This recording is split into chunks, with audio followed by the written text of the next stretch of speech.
I asked a lady that came to me, I said, when you were having a little problem with your spouse, were you emotionally connected to him, or you have emotionally disconnected? He said, I was emotionally disconnected long ago. Long ago. I was already done. Even though they were still there. But she told me that she was already done long ago. I said, what do you mean? You mean that you don't? I said, no, we sleep in the same bed. Oh.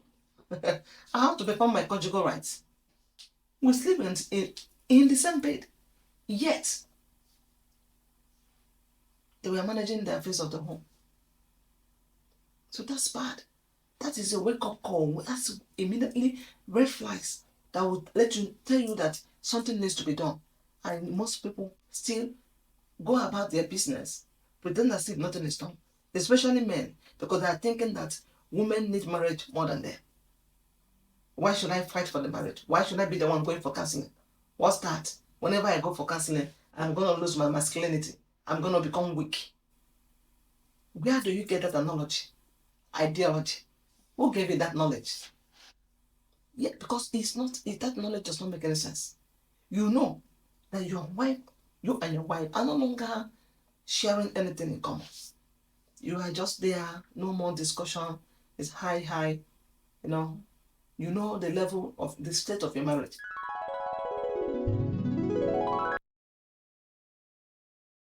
Stop repeating the same relationship patterns and start building a relationship connection with your spouse. You don't have to wait until your relationship reaches a breaking point. If you and your partner are feeling like roommates, it means that you both are simply managing your home together with each other, taking care of responsibilities, paying the bills, living together with one another, but you are not partnering with each other. You are not nurturing each other. You are not emotionally connected with each other. Even though we are doing or maintaining the functional part of the marriage, but the nurturing or the relationship part of the marriage or the partnership part of the marriage where we connect together is already abandoned. It's not being nourished. And you know where you are in your marriage. Everybody knows where they are, right? You know that things are not working. You know that there are arguments that has been going on. There are some kind of dissatisfaction she or he has already said or demonstrated. But you're not doing anything to fix it. You're not doing anything to change things, to improve the situation of your marriage.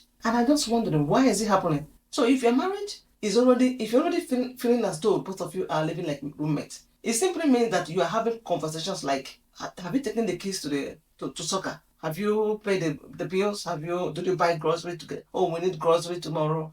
And all those things are being done through phone. I'm telling you, some people tell me that when I had issue with my husband, a woman was telling me, they got to the level whereby they were discussing with each other, living in the same room, sleeping in the same bed, yet they communicate with a text through text message with their phone. How does it look like that you and your wife are already communicating to each other using your phone? You know already, you don't need anybody to tell you anything. Obviously that something is not right here. My question is, what are you doing? If you are at this point where talking is limited, conversation is hardly, you barely communicate with each other. But if I don't feel anything with going on between the two of us, why will I spend my time discussing with you? What do I have to share with you? You have made your own choice. And so if you're at that level whereby things are no longer working, no friendship, no laughter, nothing, no connection, only the things that needs to be done, the responsibility part of it, the children, the house, do you cook food and you eat, that's it.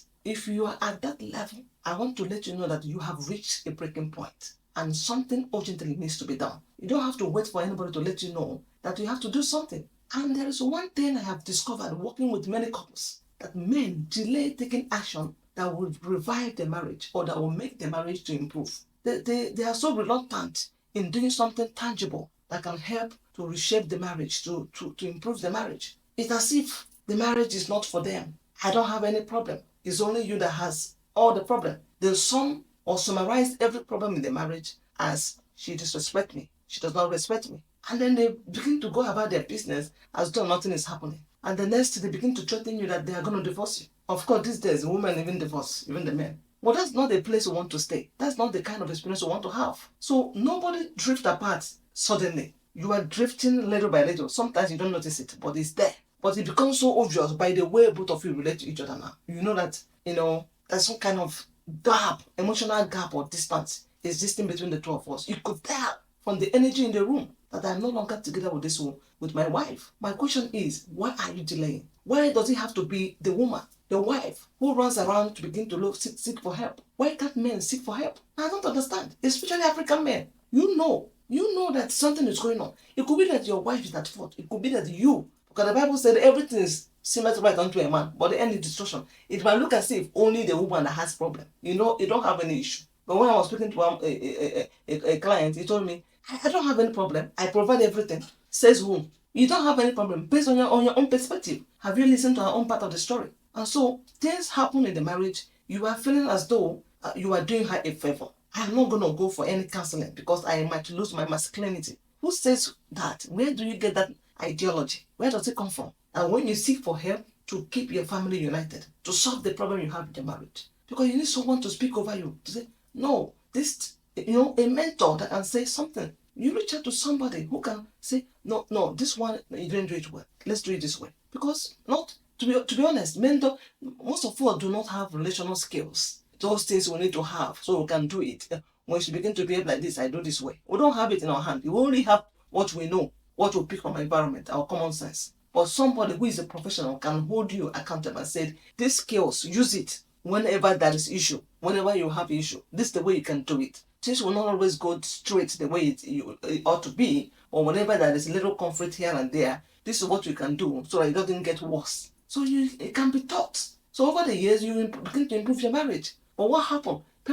Men don't do it. Only women will always be moving ahead, going around, coming for marriage counseling. So I want to challenge men today. You are part of that marriage. All of us are involved. If you are respectful enough, if you still need that marriage, if you are willing to keep your wife and to keep your children and to keep your marriage and to change some behavior that are unhealthy, behavior that are affecting the marriage, the mindset that is affecting the marriage. If you are willing to start listening to your wife and change things and improve things in your marriage, why not reach out for a counselor or a coach who can hold your hand and guide you and listen to you and teach you what you can do next time, give you insights. That's why we do they are professionals who can help us. A neutral person who can see things objectively and be able to make an informed decision. And that is exactly why I created my 6-week relationship reset program, a structured program I designed to help couples to improve and communicate better with each other, to rebuild emotional safety and break away from unhealthy patterns and be able to reconnect intentionally with his or her spouse. And so if it sounds like you, if it sounds like this is something I would like to do, this is a program I would like to apply to, this is a program I would like to go through to change my family, to change my life, to keep my marriage again, why not? I'm going to drop the link in the description. So because you need to do something about it. You don't keep quiet and pretend as if nothing is happening. So if you're ready to begin rebuilding intentionally, emotional, you want to rebuild your marriage all over again,